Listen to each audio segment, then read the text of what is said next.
I welcome friends to U Talks. So we are meeting in our next episode, and today we have one of our very special guests, Major Puneet Arora. Major Puneet Arora, welcome to U Talks. Thanks. Thank you, Mukesh. And those of you who don't know Major Puneet Arora, I would like to show a little bit of a glimpse to our friends who know him and who want to know him. He is Major Puneet Arora. The Puneet, you're looking extremely handsome, and I look like you haven't changed since 1993 to 2021. So, what is the secret behind this?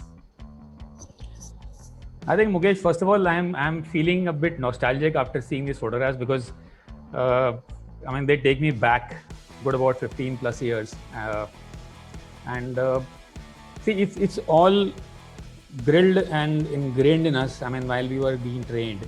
So, though you said that I have not changed, you would probably be referring to the expression that I have is not changed, because that is something which is something so part of our individuality. Right. So, that's the reason why most of people say that we have seen you 10 years ago and we're seeing you now and we don't see anything change. So, maybe that's the reason that you are also, in fact, we are also interacting after 10 years, right? Absolutely. It's a pleasure. And I could see this one of the wonderful pictures. This is the picture near JNK, Jammu and Kashmir. Yeah, correct. So, this is when I was posted there for good about 3 years, and this is the team with which I used to operate, and they were part and parcel of, in fact, everything which I did there for about 2.5, 3 years. Right. So, this is one nice, what do you call, memory which I have of those times. So, thanks for sharing it. So 1993, you got commissioned and you worked till 2006, and you were part of several counter-terrorist operations, having a lot of experiences. And 2001 to 2004, you were in JNK, as I understand, and then moved on to the corporate life. And for since 2006 to till now, for almost 16 years, you have been giving your experiences and using your experience in a corporate life scenario. But I know you, Puneet, that we spent a year together around a decade back, and there are certain interesting stories which I know I got inspired personally. I want our audience to also know and get inspired. So, especially, I have first question for you, and which goes like here, which all the audience can also see, so that they can understand that how does life becomes more valuable post near death experience. And I know that you had a post almost a near death experience during one of the counter terrorist operations. I think, Mukesh, this is a very, I'll say, valid and pertinent question, because we tend to take life, very casually. We are so much engrossed in our day-to-day routines that we don't tend to probably even see a lot of things which are happening around us, whether it comes to our own family, spending time with them, in fact, looking at how the things are moving around and changing. So, probably when I was in that situation, and it was almost like you rightly mentioned, was a near-death experience. So that's the moment when I realized, like, look, at this age, I have not even looked back at what I was doing or what I was supposed to be doing. Right. I haven't spent time with my parents. I haven't spent time with my daughter, who was about not even a year old that time. So that one incident actually brought in so much of a change in my thought process that I started looking at life in a different way. And there were a lot of things which obviously were happening with me, which happens with everyone, but then I was not looking at it. Maybe I was so much engrossed in the day-to-day life, day-to-day work. So that one incident made me realize that, look, life is something which you get once in a time. We're not sure whether we'll get it again or not. Absolutely. But the way you look at it, the way you actually act on it on a day-to-day basis has to be different. So I started realizing relations. I started realizing the value of life, the value of time that we actually spend with the near and dear ones. Even Right. for that matter, the time that we do or spend in learning something new. So those are the kind of things which came to me as a very harsh reality at that moment. And I keep telling people, look, you don't have to go through that situation and scenario to learn all those things. You should Right. learn from others' experience. And that's where I try to spend and share my experience so that people learn from that. Fantastic. So Puneet, I understand, I have never been in a situation like you have been, but I understand that war is like a nightmare. War is very awful, it's very devastating, and war is a brutal teacher, or I would say war like scenarios. So my question to you is that, we in corporate life, and you have made that transition, we prepare simulations, we create learnings, we create plans, we create strategies, and then we prepare to execute them. But everything may not go and doesn't go even the same way. And there, probably the situations are not that brutal or not so fatal. But in a situation like which you have gone through in 2001 to 2004, especially when you were in J&K, what do you feel that what are the key factors which are the key defining make or break factors in a war-like scenario? Okay, so I'll pick up from one of the mentions that you just made about we can keep doing simulations and we keep having strategies. That is essential, obviously. I mean, they're required as a plan before you enter anything. But what I keep telling people is that in J&K also, we used to have a standing operating procedures and all those manuals. Right. But those SOPs used to last till the time the first bullet is fired. Right. Moment the first bullet was fired, after that, it is a chaos. I mean, you can remember what is written in the SOP. Whether you will be able to follow it or not is a question. So, I mean, that is a time where you as a leader has to take control of the situation on ground at that time.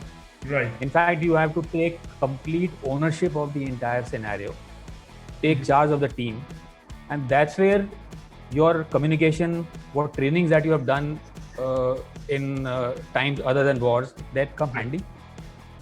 The most critical thing here is because in a chaotic situation, even if you have taken ownership, you are still dependent on how your team or how your teammate is actually moving or working in coordination with you. That's where the trust factor comes in. Trust. And I don't hesitate to say that ownership being one of the critical things, trust is the second most critical factor that has to be there in any team. Right. Now, if I look into corporate, I mean, you still need to take ownership. Right. And when you take ownership and you distribute work, you have to have trust on the team who is actually doing that work. Right. So that is one takeaway from any war-like scenario, which I think is applicable in the corporate scenario outside as well. Just a short mention here is, I mean, the speed in which we work, the speed Right. in which we think, Right. the speed in which we take decisions, that is equally critical. Right. Apart from ownership. So I will place it like ownership, trust, and quick decision making and speed of and agility of your work. Right. These three put together are, I think, the most critical aspects.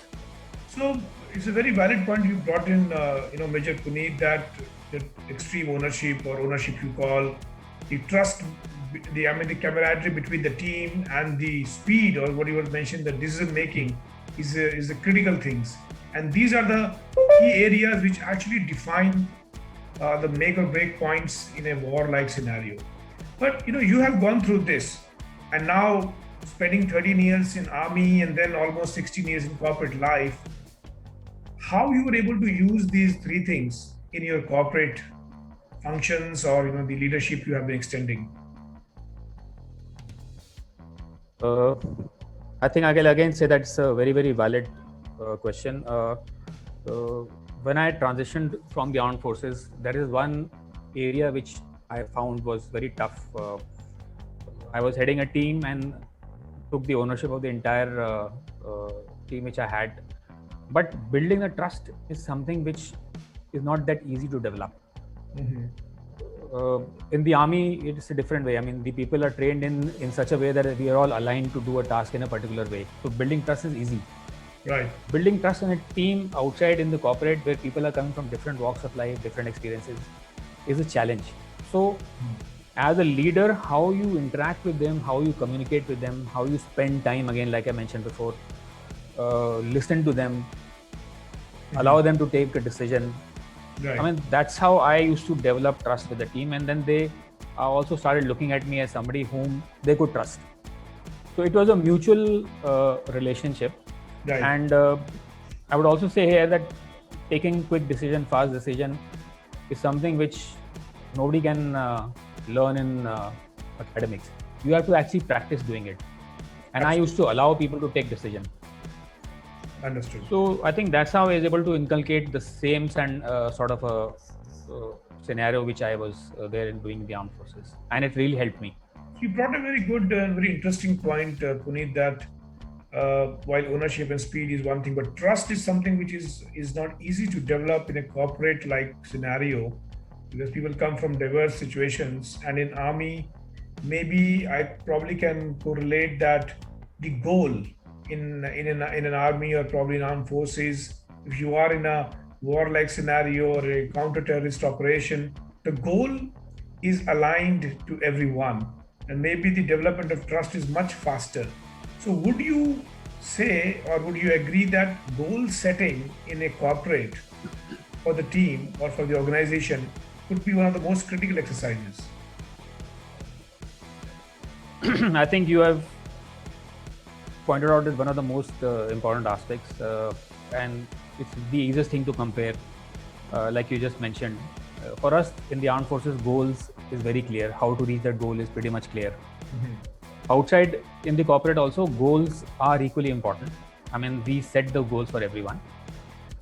Only thing is we keep changing the goalposts every time, which is not something that should be done. I mean, if it's fixed, it is decided. How you approach it is different. Right. So have a goal, don't shift the goalpost, and continue working in that direction. I think is the key to success. Excellent.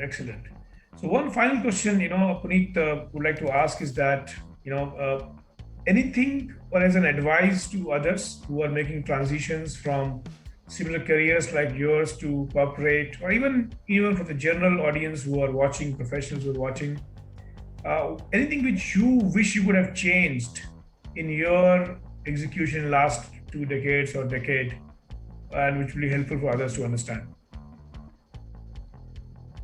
See, for me, when I transitioned from the armed forces to the corporate, almost about 15 years ago, I just took this call and I took a plunge.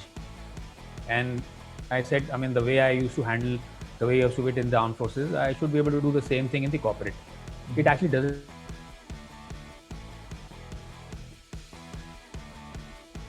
And decide to take a plunge and change from what they're doing to a different thing. I did that, but I did that without actually preparing for it. Right. And I thought the way I used to do work in the armed forces, whatever comes, we'll take it in the stride. It doesn't happen like that. Right. So if you ask me if I had to go back 15 years, I would probably spend some time understanding how people outside behave, work, collaborate, and then take a call. Right. Which I'm sure would have helped me in a much better way of picking up the line and direction which I wanted to choose after leaving the army. Which obviously I was able to do in the first couple of years, again because of learning from the armed forces, because you are very, very compatible and you can adjust very easily. So I utilized that positive strength to firm up things. But then that's one single point of advice. If you are taking a plunge, be very clear which area, which point you are jumping into, be very clear on that, and then take a call. Excellent. So I think wonderful. So clarity of mind and even your skill preparation when you move into one scenario to another scenario is something which cannot be compromised.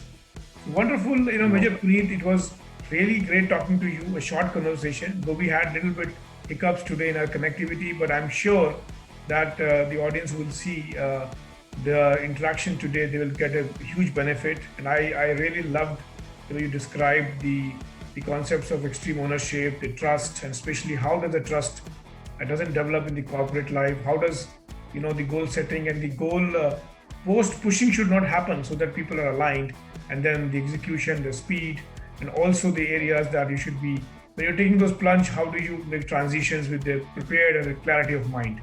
I think it's wonderful interacting with you, Puneet. So I think thank you so much, And we wish you all the best for your future endeavors, and we'll keep in touch. Thank you so much. Sure. Thank you, Pankaj. Thanks a lot. Thank you.